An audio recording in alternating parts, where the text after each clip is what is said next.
All right, we are now beginning the fourth of these videos, and we're going to be talking here about the Industrial Revolution, the effects, the changes in work patterns.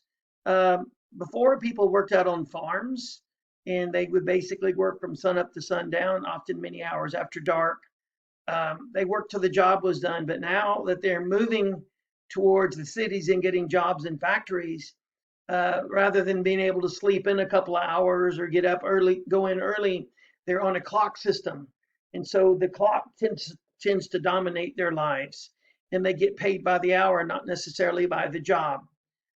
There's gender divisions. Before, a lot of the families work together. Now, a lot of men are doing specific types of jobs, and women are doing different jobs, such as domestic servants, although there are domestic servants that are men as well. And it's the end of the family economy, which is basically where you all worked as one unit, one small family unit. Now maybe you're divided up. There's all sorts of trouble involved with the urbanization going on. There's sanitation problems. This might be an SAQ for you. What were some of the good things and the bad things about urbanization?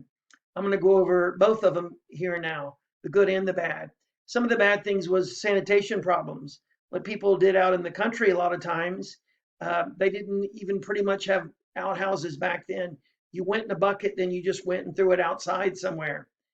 When they moved to the city and they're on the third floor of a tenement building, many of them would go in a bucket there and throw it out the window, splattering people down below. There's housing issues in the city. They're crammed together in these tenements. Frequently, they're segregated from other classes. All the poor people live in one part of town, the middle income live in another, and then the upper income live in yet another. There's many urban riots. There weren't as many riots out in the countryside because people weren't congregated around each other. But here they're all jammed in together. And instead of having rich, middle, and poor all together, they're segregated. And so if your class, especially the poor, has a problem, you're only around people in your class. And so people who come along and try to spur revolts or riots, they're a lot easier able to do that there. And here's some of the good part of all the Industrial Revolution, the Consumer Revolution. We talk about this concept of disposable income. When you get paid, most people have, in this country, now you pay your house payment, you pay your electric bill, your car payment, your insurance, and then you buy your food, and whatever's left over is disposable income, pretty much the same back then. You had to pay for your rent, then you had to pay for your food and clothing, and then whatever else you had left, you could spend on trinkets, or what they would call gewgaws. What you would do is you would spend things like on jewelry, or maybe just instead of having basic clothing, you would buy a hat or a tie or cufflinks. And then you have the very beginning of marketing. Obviously, just before spring break, I told you about that TV show Mad Men, and I showed you the final episode there where the guy writes maybe the greatest commercial in American history. You have some rudimentary marketing going on then. Kind of interesting. One of my students told me this week they're watching Mad Men now, and I hope that's a good thing and they don't get grounded for watching that or get me grounded. There's more fashion going on, maybe more fashionable clothing, and there's consumer goods. There's things that people have, like maybe a comb or a mirror. They're obviously very simple back then, but it's kind of like Walmart. A lot of people don't like Walmart because they feel like they don't pay their employees enough. But what Walmart offers to society is very inexpensive goods. So on one hand, I guess it hurts poor people. On the other hand, it helps them. And that's kind of like the Industrial Revolution. A lot of these people, despite what we may think, they're making more money than they've ever made before. And so they have a little bit left over to buy consumer goods. And because of the Industrial Revolution, the consumer goods are better made and more inexpensive than they were before. So people have more money to spend, and the stuff they're buying is cheaper. So there's some good and bad about the Industrial Revolution. Next slide. 18th century economy. I'm not going to go over the top there because that should be kind of self-explanatory. But you have mercantilism. We've talked about that before. Where the government controls controls trade and the economy. Colbert obviously being the most important name there. And they tried to accumulate gold and silver. They tried to have a favorable balance of trade, and they have tariffs. A tariff is a tax put on a good coming into a country, and they're generally called protective tariffs. I'm fairly sure I gave you the Harley Davidson example in class. I hope you were paying attention then. Slavery is also a pretty big deal during this time. And there's the concept of the triangular trade. And when I teach my AP World kids that, I have the Americas drawn up on one side of the map, and then I have Europe on the other side, and they have Africa, and I draw a triangle there. And your objective as a ship's captain or a company that owns a ship was to never have your ship be empty. So the ship would leave, the ships, were made in Europe, and they would leave the European ports full of finished goods made in European factories. And what they would do is they would go down to Africa and they would unload the finished goods and pick up, say, a load of slaves. Then they would take they've disembarked a cargo and embarked a new cargo, individuals in this case. They bring them across the Atlantic to the New World where the slaves are unloaded and raw materials are put on board, whether it's wood or it's the big crops, sugar, tobacco, cotton. The ship is filled again and taken back to Europe and unloaded, and then the cycle starts again. That's the triangle trade. The Atlantic slave trade, is part of that. And I'm not going to go over all that again there. Again, you see the three big super crops there, sugar, tobacco, and cotton. Obviously, slavery leads to racism. Racism was here before, and there's groups that start to feel they're superior to other groups, and then there's exploitation of groups by other groups. Moving on to the next slide.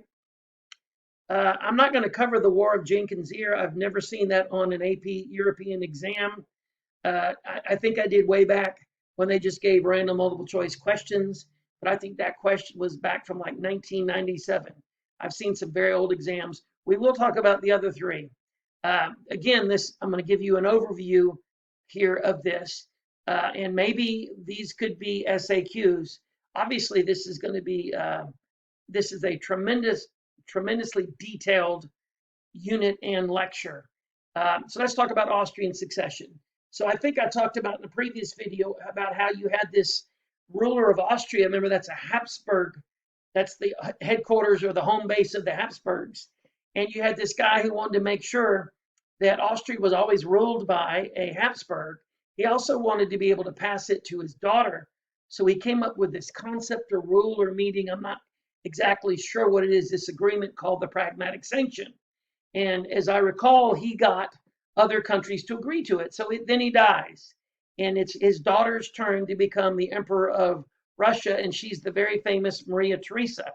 Well, right next door is Prussia, home base of the Hohenzollerns, and Frederick the Great, the absolute enlightened absolutist, is in charge of Prussia. And as I recall, he'd agreed to the Pragmatic Sanction. But once he saw that Maria Theresa was there, he desired Silesia, which was part of the Austrian territory, and so he went to war trying to get Silesia. He broke the Pragmatic Sanction. Frederick the Great did. A lot of people, when they discuss him, they say, here's the good things he did, here's the bad things he did.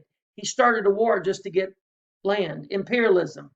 And this becomes this huge war called the War of the Austrian Succession. And what happens is, you can see the countries here involved. The French and the Prussians are allied against the Austrians and the British. So there's that age-old rivalry, the French, which is now led by the Bourbons, up against the Austrians, led by the Habsburgs. Remember, we've talked about that repeatedly, how the French felt like they were being surrounded by the Habsburgs. So anyway, the war is basically a stalemate, and it returns basically to everything back to the way it was. Maria Theresa got to keep her crown.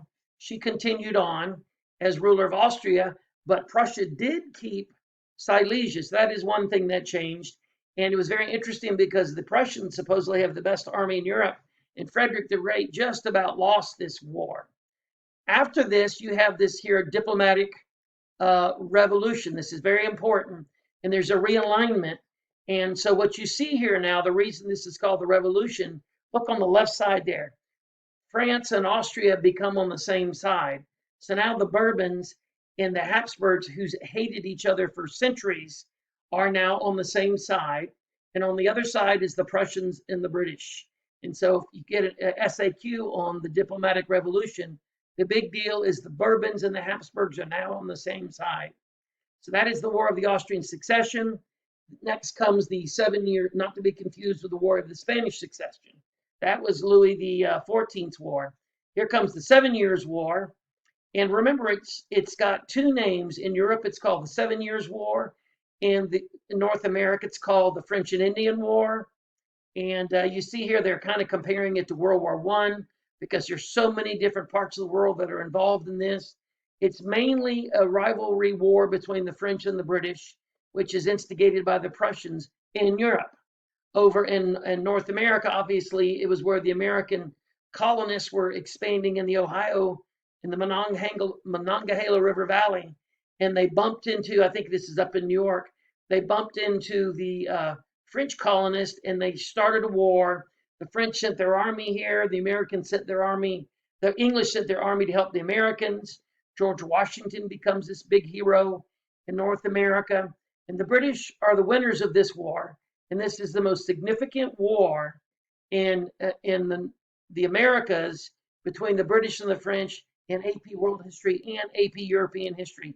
Obviously, in APUSH, they put the American Revolution a little bit higher. But the British are the winners of this war, but they are left with massive debt, which moves us to the next war, the American Revolution. And so what the British do, they find it entirely reasonable that they should be able to raise taxes on the American colonists because they were the ones that called for help. And that is a violation of Locke and his concept of natural rights. Because remember, Locke said, you have the right to life, liberty, and the pursuit of property. He also said that if a government is not doing what it's supposed to do, the people have the right to rebel. Well, the Americans like Locke and they rebel. And their issue is taxation without representation. And the French join the colonies versus the British. And of course, the French get a win out of this. Next slide. The Enlightenment. Oh, this is pretty good. And I got 2.5 minutes. As a matter of fact, I'm going to stop here and start this on the next lecture.